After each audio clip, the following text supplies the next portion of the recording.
Hello mga marites, na po ko mga marites na po ko ninyo. So karon is another tourist spot na po di siya, or of course, nandito pa rin tayo sa Serio Osmeña, Zamboanga del Norte. Ang nakanindot diri kay nausa ra bitaw siya. I mean, sunod-sunod ra ba ang ilang mga tourist spot. So ika nimog lantay maagian na ni muning La Presa Strawberry Farm. So this is our next marites no. Ang entrance pala dito is 75 sa adult, tapos 50 pesos sa kids, and with free ice cream na siya. Tagalog sa? Strawberry mo. So dahil nga marites tayo, tinanong natin si Madam kung bakit La Presa ang tawag sa farm nila. So ang Tagalog para sa strawberry is La Presa, at talagang ginugli ko talaga yan kung tama ba.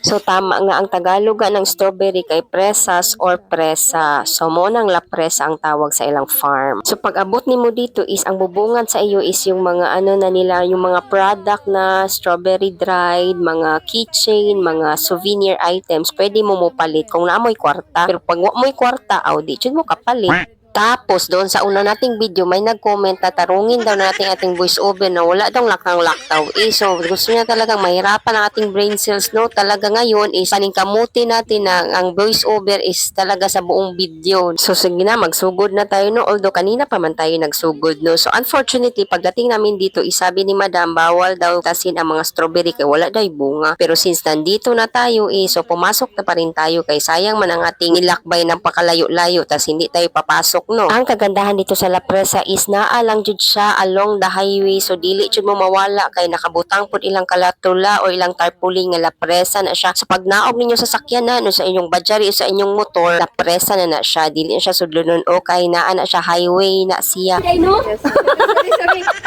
Dahil marami akong marites bago pumasok, nakalimutan kong magbayad no, papasok na sana ako, tas sinabi ni Madam na ma'am wala ka pa nagbayad, ay nahulaw man ako. So ayan, kumuha na ako ng pera at nagbayad na ako. At dahil nakapagbayad na tayo, ay syempre pwede na tayong pumasok no, tapos bibigyan kayo ng ticket, ipapakita nyo daw yan doon sa ice cream dahil libre daw yun. At ngayon ko lang napagtanto na may nakalagay pala sa tarpaulin nila na open sila Wednesday to Sunday and holidays. So kung nagpaplano kayong pumunta dito, alam nyo na kung anong mga days na kailangan pumunta dito. So tara na, pasok na tayo sa La Presa Farm. So again no, this is my first time na pumasok dito at pumunta dito at makapasok at makakita ng strawberry farm. First time in my life sentence. So pagpasok po dyan, makikita mo hindi lang pala strawberry naapod ay slay plantation or mga garden sa mga nindot kay nga mga bulak o diba? So ang strawberry farm kay naapa dito sa likod-likod no, pero pag sulod ni mo daan na mga klase-klase nga mga mayana nindot yan nila pagka-landscape ang ilang area. So itarya daw ni siya, ang ingon si ate, ang tag-iya daw ani kay single pa. Oy, diba marites kayo ko?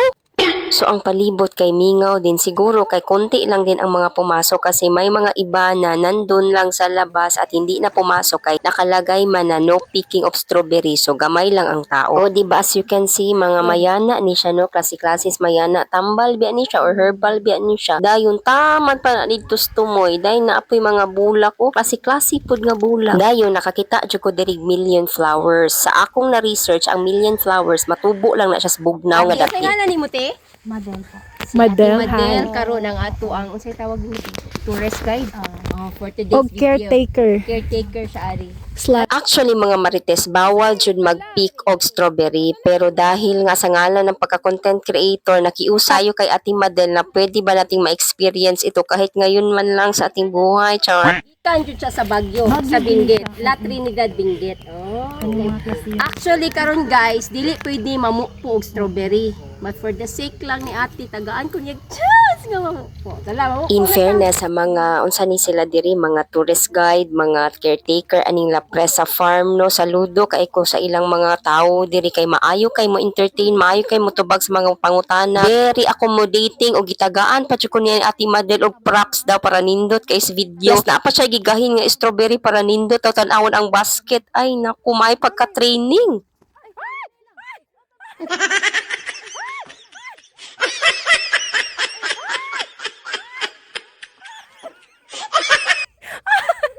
So as you can see mga kamarites, hindi pa nga tayo nakapag-umbisang mag-pick ng strawberry ay naligid na tayo kasi madanlog pala. Hindi ko alam na madanlog pala kasi umuulan pala to kagabi. So sabi ni ate magdahan-dahan. So pagkaligid ko talaga sinicure ko na yung strawberry ba hindi maanuhan ng aking katawan. Malaki pa naman ang aking katawan no baka madao. Tapos klarong-klaro talaga no na tinawanan ako ng aking camera woman. So ayan na, pinatabok-tabok na ako ni Ate Madel kasi hinahanap talaga namin yung strawberry ba na may bunga kasi gusto kong i-pick talaga at least ma-experience ko man lang no kasi malayo man ang Baguio tas mahal man dun magpunta no. So at least dito ka-experience tayo sa murang halaga. Mudagko pa dyan ni siya, te. Ako picture niya, mambe. Mudagko siya. Pwede ko, Sige, ate. ulan-ulan. Mambe. Video. Pagkuha ni mo. Video. Wait lang. Na-picture daw sa side. Okay. Okay. So ato yung tilawan, fresh jud ni siya gikan diri. Actually, mudako pa unta ni siya kung nindot ang panahon tino. Apa. Atong tilawan. Isa. Ang lami.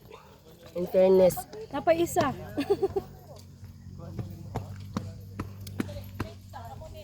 Napa maisa no? Wow.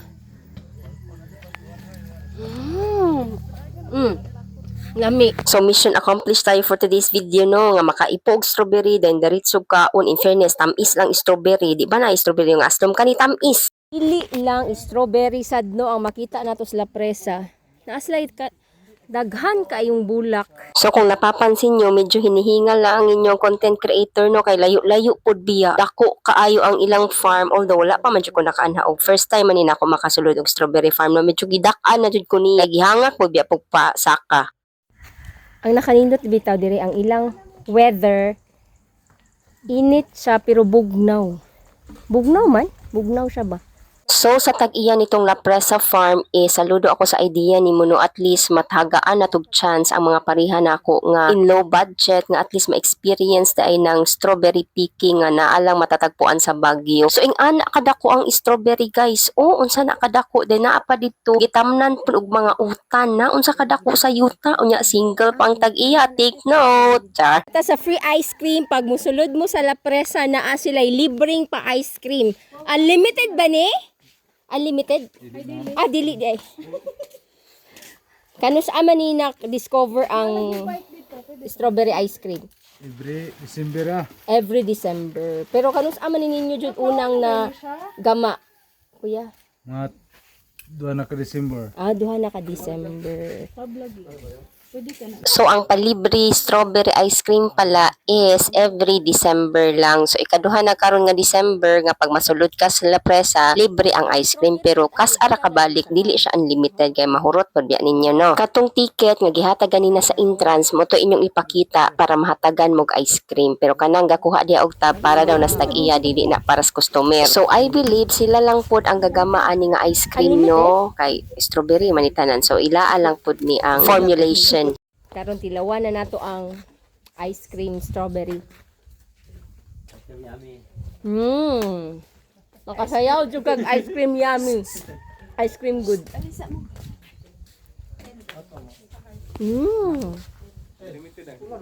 Imong kaistorya sa ice cream? Lami isa. Ngami. Strawberry guys ya. Strawberry jud siya. Okay? I-rate. 101% strawberry.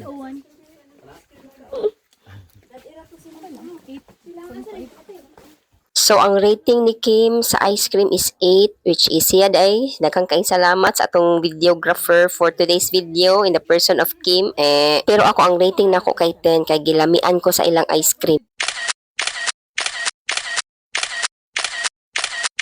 So, kay nahuman na matagkaon sa ice cream no. So, mugawas na ta, pagawasay na ta ani. On this side na pod sa La Presa Farm, daghan na pod kaayong klase sa mayana no. Og naara ang akong giingon sa inyo ang million flowers. O di ba? Di ba tambok ang million flowers unya ang bulak, perti ninduta ni angay diri kay bugnaw lagi diri. So, maipapakita ko sa iyo ang kabuuang La Presa Farm kay nakuha siya sa human drone. So, naadya ang side ang mga mayana. Kanang na ay mga green mo na ang strawberry nga wala pay bunga. Naa pa dito sa taas so ing ana siya kalapad. Ug sa Tagalog pa ganun kalaki mga marites ang strawberry farm ng La Presa. O nagplano pa sila nga dugangan pa daw na. Kabalo ba mo na nagsugod lang daw ni sa 5 ka seedling sa strawberry, then gitry lang sa owner, then itubo man daw, then dato nagsugod na dayon. Padayon na dayon nila. Dayon ni ana to si ate katong among tourist guide nga mobalik daw mi March or April kay kanida kay mamunga daw ning mga strawberry diri. So kung nagplano mo, the best month is March or April para makapamupo daw mo og strawberry. Dayon ang price dahil sa strawberry nga inyong pupuon na sa 10, 5 or 15 depende daw sa gidakon. Kani 25? Lo,